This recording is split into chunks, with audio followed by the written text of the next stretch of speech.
Efésios 5, verso 22, diz assim: Mulheres, sujeitem-se cada um ao seu marido como ao Senhor, pois o marido é o cabeça da mulher, como também Cristo é o cabeça da igreja, que é o seu corpo, do qual ele é o Salvador. Assim como a igreja está sujeita a Cristo, também as mulheres estejam em tudo sujeitas aos seus maridos.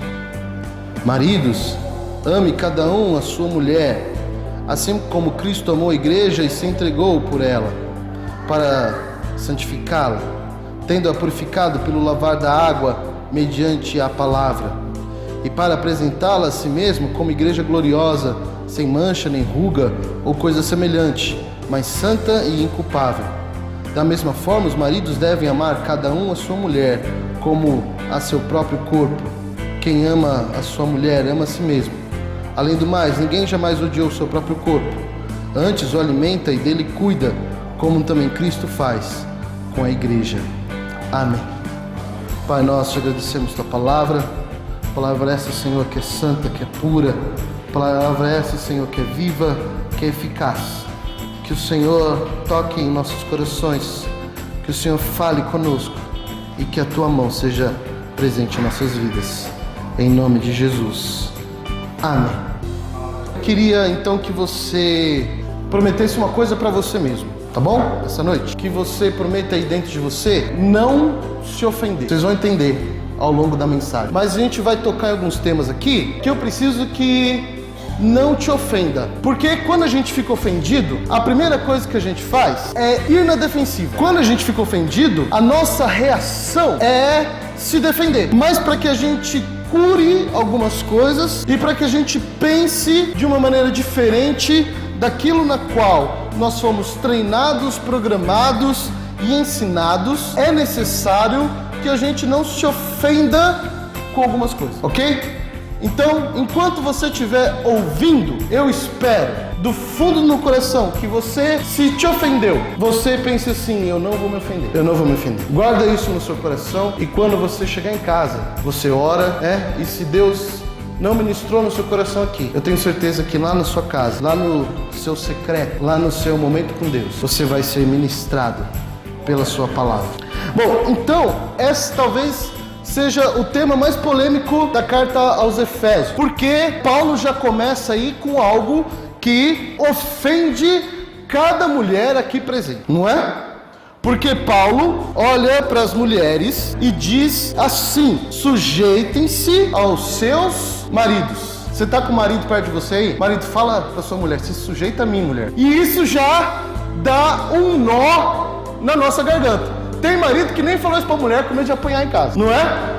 Eu falei assim: marido, fala aí pra sua mulher. O marido abaixou a cabeça e ficou assim quieto. Não, nem olhou em direção. Por quê? Porque isso dá um nó na nossa garganta. Porque sempre que a gente pensa em sujeição, ou sempre que as mulheres pensam em sujeição, elas pensam na sujeição que sujeita toda a liberdade e tudo aquilo que a mulher é na sua essência. E aí nós temos um movimento aqui que luta para que a mulher alcance um patamar igual ao do homem. E aí nós temos historicamente o feminismo falando justamente sobre isso. Então eu não quero e não gostaria e não vou aqui desmerecer qualquer luta feminina para ter direitos iguais aos homens, ok? Isso é bom, isso é legal. E não é disso que Paulo está falando. Por quê? Porque Paulo está falando de uma estrutura de casamento. Então, qual que é o comecinho da carta de Paulo? A gente pode entender esse texto, a gente precisa entender o começo da carta de Paulo. Paulo começa dizendo que existe um problema na humanidade, que foi um problema que aconteceu no Éden. O que acontece no Éden? Isso, desobediência. O Adão e Eva, eles pecam contra Deus. E a partir do momento que eles pecam contra Deus, há separação. Então a separação de quem? Do homem e da mulher. Eles não se entendem mais. A Bíblia diz que eles estavam nus no paraíso, mas agora eles têm vergonha um do outro. Tanto é que eles precisam ter o quê? Eles precisam se cobrir. Há uma separação no casamento, mas também uma separação na natureza. O jardim do Éden era um lugar ideal. E eles são expulsos do jardim. E a partir de agora, o homem precisa fazer o quê? Trabalhar para comer. Essa é a maldição do homem. Do suor do seu trabalho comerás. É isso que Deus fala para o homem. Antes o homem não trabalhava, mas agora o homem precisa trabalhar na terra, certo? Então há uma separação da natureza, há uma separação entre homem e mulher, mas há também uma separação entre homem e Deus. Agora Deus não visita mais o Adão na viração do dia no jardim. Então Paulo está dizendo aqui, olha só, e ele começa a falar em Efésios, e a gente vem falando isso todos os domingos. Essa separação em Cristo vira união. Então, aquilo que Adão separou, Cristo une. O problema é que, embora Cristo tenha unido, é o já e o ainda não. Eu sou salvo? Você é salvo? Sim, espero que sua resposta seja sim. Então, sua resposta é já sou salvo. Mas você está no céu? Não. Então, nós estamos presos ao já e eu ainda não. Sim, já eu sou salvo. Mas não, eu ainda não estou no céu. Sim, Cristo uniu todas as coisas. Agora, já, sim, Cristo uniu todas as coisas. Mas ainda não. Por quê? Porque não chegou a plenitude dos tempos. Não chegou a parousia, o lugar aonde por excelência nós vamos ser um só em Jesus Cristo. Então Paulo está dizendo para mim e para você que nós precisamos de uma estrutura. Para quê? Para testemunhar Cristo. Então, a partir do momento que eu sou cristão, a partir do momento que eu entendo o cristianismo, a minha relação com as coisas, a minha relação com as pessoas precisa mudar. Ela precisa ser diferente. E aí então ele falou isso no verso 4, ele falou dos procedimentos dos filhos da luz, ele falou isso no verso 5, ele vai falar isso no capítulo 5, e ele vai falar isso no capítulo 6. Então ele fala e ele trata desse tema com os casais. Pastor, eu não sou casal. Ótimo, aprende para você ensinar, aprende para que você faça o certo. Por quê? Porque a gente hoje vive um monte de casamento, mas a nossa herança é principalmente de um movimento chamado movimento romântico, certo? O movimento romântico se opõe ao casamento medieval. Porque como que era antigamente? O pai arranjava o casamento para a filha, porque o casamento era entendido como negócio. Tanto é que você precisava dar um dote, certo? Então, o casamento não era em si um casamento do jeito que a gente entende hoje, mas o casamento era uma moeda de troca. Então eu quero me aproximar, eu quero ser mais bem visto na sociedade. Então eu vou casar a minha filha com o governador, né? Porque aí eu vou fazer aliança com ele, eu vou fazer parte da família dele e eu vou ter com ele favor. É assim que os reis faziam, é assim que os barões faziam. Bom, o romantismo veio então dizendo assim, isso está errado. O romantismo olha para esse casamento e fala assim, está errado, porque as pessoas precisam casar com quem elas amam. Uma pessoa apaixonada falou isso, não é? E aí então a gente hoje vê em filmes românticos. O que é um filme romântico? Filme romântico é aquele que o mocinho normalmente casa com a mocinha, independente de quem a mocinha é. Existe um clássico aí nas gerações antigas, quem é mais novo não assistiu aí, mas a história da Linda Mulher. Lembram do filme da Linda Mulher? Quem que era? É o bonitão lá, o Richard Gere? Richard Gere, que era um cara extremamente rico. E aí então ele paga uma acompanhante de luxo para fazer companhia. Mas aí esse cara, esse príncipe encantado moderno, ele se apaixona por alguém que não tinha a sua classe econômica. E aí ele faz de tudo para casar com ela no final. E o que acontece no final? Casam e vivem felizes para sempre, certo? Qual que é o problema? O problema do casamento romântico é que a gente não vive feliz para sempre. Ou vive. E aí a gente vai pro casamento achando que o casamento é um conto de fadas, que nós achamos o nosso príncipe encantado e a nossa princesa, e a gente vai no casamento e a gente casa, e a gente tem o casamento dos sonhos regado a Coca-Cola e coxinha, não é? E todo mundo come bastante coxinha, carne maluca, e toma Coca-Cola, e a gente sai, e a lua de mel é bacana, até que chegam os primeiros problemas, e a gente fica frustrado, porque o outro não é como a gente achava que era, ele solta uns pum fedido, e ele solta justamente na cama, aquele sem vergonha, não é? Ela chega do trabalho, tira o sapinguinho, aquele cheiro, e faz aquela coisa maravilhosa dentro de casa. Pelo amor de Deus, isso aqui é nuvem tóxica, sai daqui que se pé. E isso vai nos desafiando a nossa fé. Isso vai desafiando o nosso casamento. Porque a gente começa a notar que a lingerie começa a ser aquela lingerie bege. Antes era aquela lingerie rosinha de rendinha na lua de mel. Virou a lua de mel, já é aquela coisa bege, não é? O marido com aquela camisa de vereador, com a cueca toda furada. E aí você vem e fala assim, que casamento que resiste a isso? Que romantismo que existe a isso? Como é que eu posso ser romântico se na minha vida não existe romantismo? E esse é o problema, porque nós casamos com um pensamento romântico e a Bíblia nos oferece outro tipo de relação.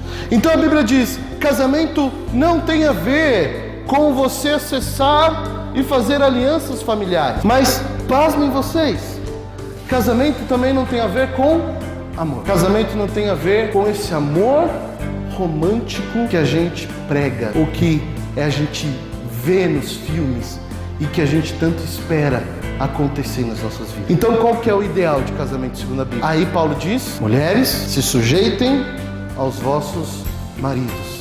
Mas a ideia é, olha só, existe um detalhe aí. Vamos lá no verso 22. Mulheres, sujeitem-se cada um ao seu marido, como ao Senhor. Então, você quer achar uma boa mulher? Jovens aqui da igreja, a primeira coisa que você precisa saber é, ela se sujeita a Deus? Porque se ela não se sujeita a Deus, tenha certeza que ela não vai se sujeitar a você. Se a sua mulher não se sujeita a Deus, tenha certeza que ela vai ser uma pedra de tropeço na sua vida. Pais, falem isso para os seus filhos. Mães, falem isso para os seus filhos. Se sujeitem a Deus. Agora, o que é sujeição? Sujeição nada mais é do que estar debaixo dos planos de alguém. O que é ser submisso? É você estar sobre uma o quê? Uma missão. Agora, por que a mulher ser submissa é importante e é necessária? Porque a mulher foi constituída como auxiliadora do homem, ou seja, a mulher é a base para que o homem consiga abençoar a mulher, e a gente vai ver isso depois, mas a mulher, ela é a base para que o homem vá além daquilo que ele pode ir. Tem uma historinha, não sei se é verdade, Barack Obama e Michelle Obama jantando, estavam na sua cidade natal jantando, Michelle Obama olha pro garçom e fala assim, nossa Barack Obama, olha só, eu já namorei esse homem no colégio. E aí Barack Obama riu e falou assim, se você tivesse casado com ele, aonde você estaria? Aí a Michelle Obama olha para ele e fala assim, se eu tivesse casado com ele, ele seria presidente dos Estados Unidos. Esse é o poder de uma mulher, serve como plataforma para o seu marido, apoio para o seu marido. Então, ela olha para o seu marido e fala assim, ok, qual é o plano? Qual é o plano? Porque a mulher tem esse dom maravilhoso que ela foca muito mais do que o homem. Eu não sei vocês, mas as mulheres que eu conheço, os homens que eu conheço, a maioria dos homens, eles querem fazer 30 coisas ao mesmo tempo. E a mulher fala assim, olha só, você não estava fazendo isso aqui? Faz isso aqui, avança aqui. Não, mas não vai dar certo. Vai, você consegue. Então, por que a mulher precisa ser submissa ao marido? Não tem a ver com fazer tudo aquilo que o marido quer. Não tem a ver com que o marido chega em casa e a mulher fala assim, marido, que bom que você chegou. Agora eu vou lavar o seu pé com o meu cabelo. Vou te chamar de amo. Mas tem a ver com a mulher entender que ela se sujeita ao marido, não porque o marido é o marido dela, mas como testemunha da sujeição a Deus. Então, o casamento da mulher e do marido, a mulher para com o marido, não tem a ver com o amor, mas tem a ver com o testemunho. Eu me sujeito a você e eu obedeço ao seu caminho, aonde você quer chegar, não porque você é bom, não porque você é o melhor, e não porque eu sou ruim, mas eu faço isso como testemunho daquilo que a igreja precisa ser para com Cristo. Então não tem a ver com você ou comigo, mas tem a ver com quem Jesus é e com quem a igreja deveria ser. Agora, sabe o que é legal? Paulo não diz para as mulheres amarem seus maridos. Não diz, certo? Então tem muito marido que fala assim, ai amor, você me ama? Você pode responder, não, eu só sou submissa. Não te amo, não tem problema nenhum. É bíblico. Se você for submissa, mas não amar, não tem problema. Sabe por quê? Porque a mulher, ela é mais ela tem um sentimento muito melhor, muito maior. Mas Paulo precisou falar isso para o homem. E aí quando a gente pega o texto, ele diz para os maridos, verso 25: maridos, ame cada um a sua esposa, cada um a sua mulher, assim como Cristo amou a igreja e se entregou por ela. Então olha só, a primeira coisa que é interessante aqui é que Paulo, ele faz uma inversão daquilo que as pessoas entendem. Por quê? Porque Paulo, ele estava falando para gregos. E os gregos, eles tinham uma noção que eles só amavam aqueles que eram iguais.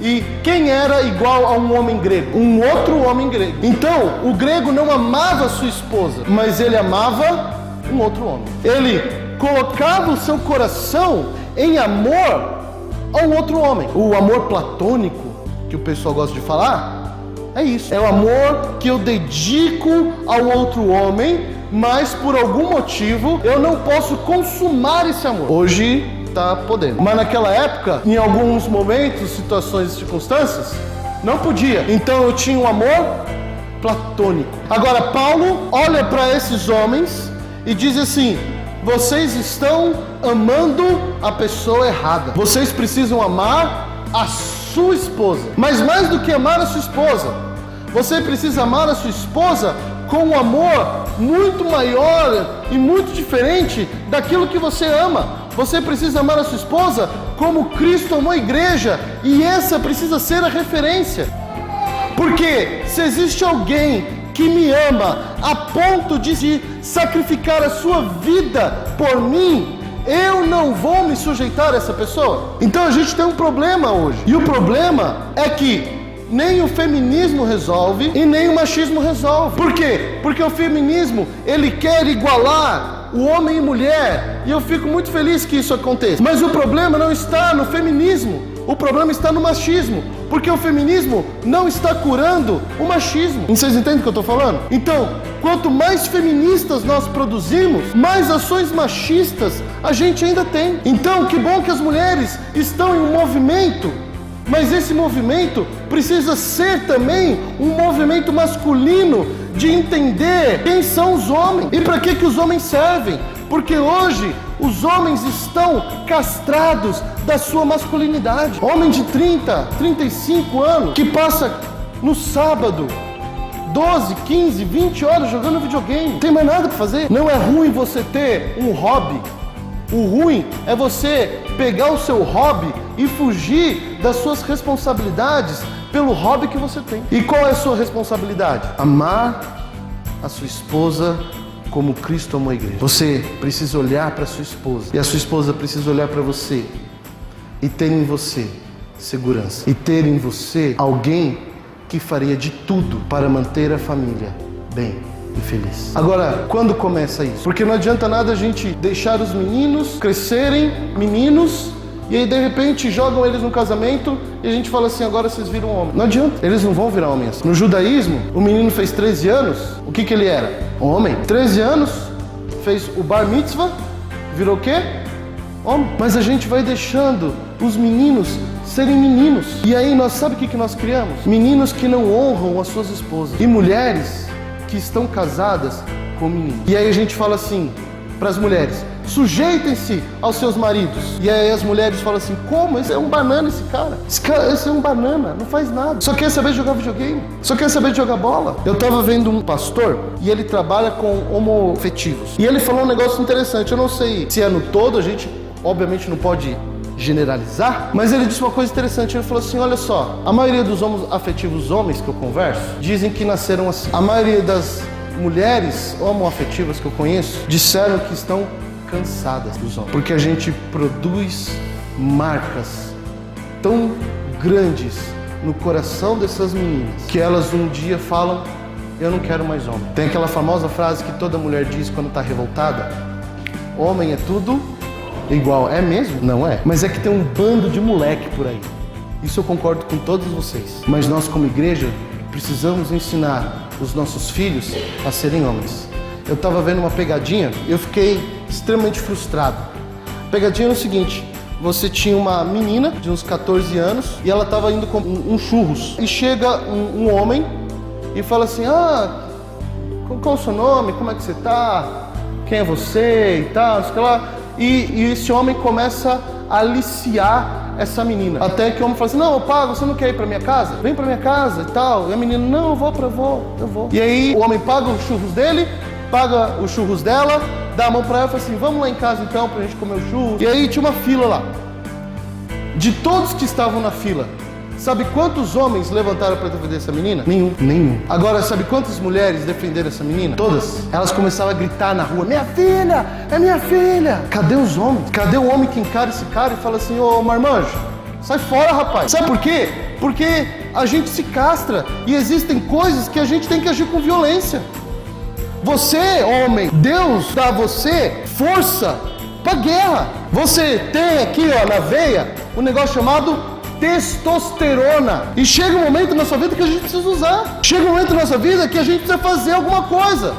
Só que é muito fácil usar testosterona com a nossa esposa. Quantos homens que você conhece que só é homem dentro de casa? Grito com a mulher, grito com o filho, espanca a esposa, mas você sai empurrando o peito dele e fala assim, dá aqui, ó, dá na minha cara. Igual se faz com sua mulher lá. Ixi, afrouxa. Porque é fácil bater em mulher. É fácil se impor para a mulher. Sabe o que é difícil? Amar essa mulher como Cristo ama a igreja. Sabe o que é difícil?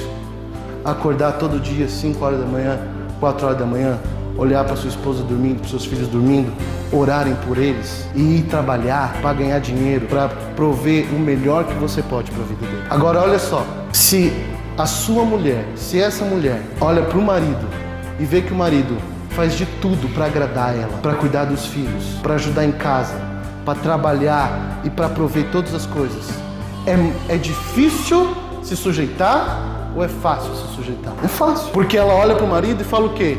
Eu confio em você. Então para onde você vai, eu vou.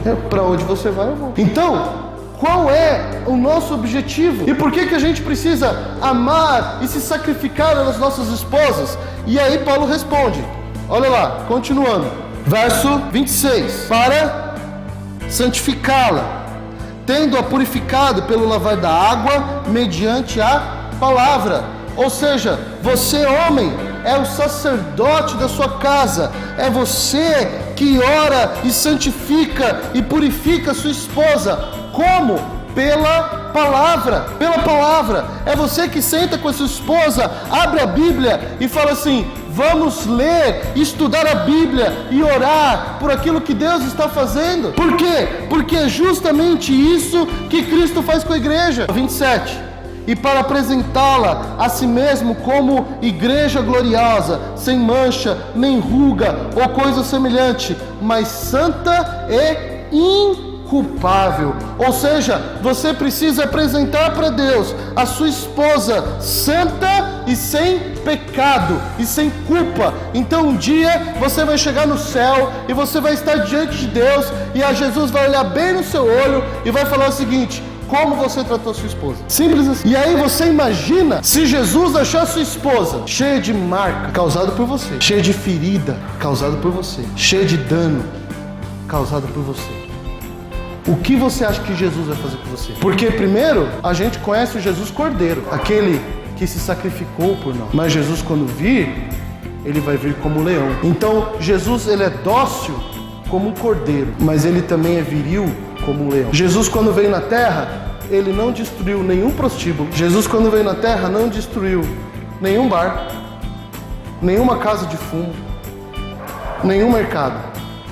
O que ele destruiu? Um templo. E ele diz que o templo estava corrompendo a cidade. E aí Jesus pega como se fosse um chicote e começa a tirar as mercadorias do caminho. E você acha que foi assim, tranquilo? Vamos fazer um teste? Não precisa ir longe não. Vamos aqui amanhã, do lado da estação, e vamos começar a derrubar as barraquinhas dos caras que estão ali. O que você acha que vai acontecer? Esses dias eu tava andando lá, tinha uma barraquinha de peixe. Eu disse, caramba, de peixe! Impressionante isso. Quase fui lá comprar. Desse dia devia ser mais barato. Agora você imagina a gente ir lá e falar assim, esse peixe está estragado, derruba a barraquinha. O cara que trabalha lá com peixe vai falar assim, muito bem, obrigado, valeu aí, vai embora. Você acha que é assim que vai ser? Agora, o que você acha que Jesus estava fazendo? O que você acha que Jesus fez? Meteu a chicotada nos caras. Por quê? Porque eles estavam desonrando a Deus. E aí, o que a gente desonra? Nós desonramos a Deus quando no nosso casamento a gente não trata a nossa esposa como Cristo trataria. Nós desonramos a Deus quando no nosso casamento a gente grita, a gente ofende, a gente usa o corpo delas e joga fora. No namoro, no noivado, honre quem está do seu lado, honre a sua esposa, honre a sua noiva, honre a sua namorada. Olha como isso é sério, porque um dia você vai prestar conta de quem você casou. Pastor, é melhor não casar. E é verdade. Se você aguentar, vai fundo. E aí o texto continua. E o texto diz assim, olha lá, verso 28. Da mesma forma os maridos devem amar cada um a sua mulher como o seu próprio corpo. Quem ama a sua mulher, ama a si mesmo. Além do mais, ninguém jamais odiou o seu próprio corpo. Antes o alimenta e dele cuida, como também Cristo faz com a igreja, pois somos membros do seu corpo. 31. Por esta razão o homem deixará pai e mãe e se unirá à sua mulher, e os dois se tornarão uma só carne. Este é um mistério profundo. Refiro-me, porém, a Cristo e a igreja. Portanto, cada um de vocês também ame a sua mulher como a si mesmo, e a mulher trate o marido com todo respeito. Então olha só, o casamento não tem a ver comigo e com você. O casamento não tem a ver com aquilo que nós desejamos. O casamento não tem a ver com aquilo que nós sonhamos. O casamento tem a ver com quem Cristo é na minha vida. Por isso que quanto mais íntimo você é de Deus, melhor você é no casamento. Porque se você consegue honrar a Deus, automaticamente você consegue honrar o seu casamento. Agora, se você não honra a Deus, dificilmente você vai honrar a sua esposa. Dificilmente você vai honrar o seu marido. É por isso que a Bíblia fala tanto sobre jugo desigual. O que é jugo desigual? Nós casamos com pessoas que pensam diferente de nós, ou seja, ela não honra a Deus, ela não é submissa a Deus. Se ela não é submissa a Deus, ela não vai ser submissa a você.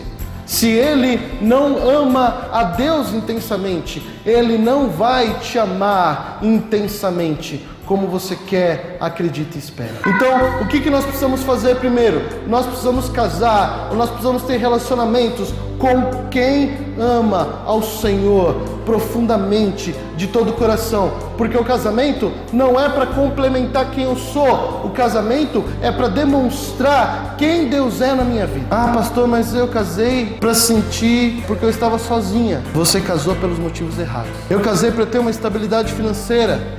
Você casou pelos motivos errados. Eu casei porque eu a amava. Você casou pelos motivos errados. Ah, eu casei porque eu fui obrigado. Você casou pelos motivos errados. Mas não é só porque começou errado que tem que terminar errado. Se você está namorando pelos motivos errados, então eu recomendo você a terminar o seu namoro. Não, já casei. Divorcio? Não. Porque agora Deus nos ensina a honrá-lo e adorá-lo pelo nosso casamento. Então eu casei por amor. Que bom, ame mais a Deus. Você ama a sua esposa intensamente? Glória a Deus. Você ama o seu marido de todo o coração? Glória a Deus. Ame mais a Deus. Porque quanto mais você dedicar o amor ao Senhor, mais fruto terá no seu casamento. Quanto mais você dedicar ao Senhor a sua vida, mais fácil vai ser a sua vida em casamento. Porque aquilo que une não é a bênção do pastor na cerimônia, aquilo que une não é aquele papel que a gente assina no cartório lá, que é caro, ou então você faz aquele negócio lá, você fala que você é pobre, né? Aí sai com a de graça, não é isso? Todo mundo faz isso, né? Não é isso que te une você ao seu marido. Não é isso que une você à sua esposa. O que une você ao seu marido, o que une você à sua esposa é o quanto você ama Deus e o quão Ele representa na sua vida. Por que a Bíblia diz, quando vai falar dos pastores lá, e vai escolher os pastores, diz assim, aquele que tem uma esposa só e que honra a sua casa e que governa a sua casa bem, esse pode ser pastor. Porque aquele que ama a sua esposa e aquele que governa a sua casa, esse alguém entendeu quem é Deus. Porque Deus se apresenta como Pai. E o que nós precisamos ser? Pai e marido na nossa casa. Quando a gente lê em Atos, qual que é o problema da igreja de Atos? Eles precisavam suprir a necessidade de duas pessoas, viúvas e, lembra? Órfãos. Viúva é aquela que não tem marido. E órfão é aquele que não tem pai. Então, o que eu e você precisamos ser? Maridos e pais. De quem a igreja cuida? De mulheres que não têm marido e de filhos que não têm pai. Quem Deus chama para cuidar desse povo? Os homens dessa igreja. Deus quer tornar eu e você homens de verdade. Homens que são referência no trabalho, que são referência na rua, que são referência na igreja. Homens que cuidam e que zelam pelas pessoas. E aí, a gente vai parar de ferir, a gente vai parar de machucar e a gente vai começar a curar. Quando a gente começar a curar, as famílias vão ser transformadas, restauradas, regeneradas e curadas em nome de Jesus. Então, que o seu relacionamento possa ser mudado e transformado por aquilo que Deus é na sua vida.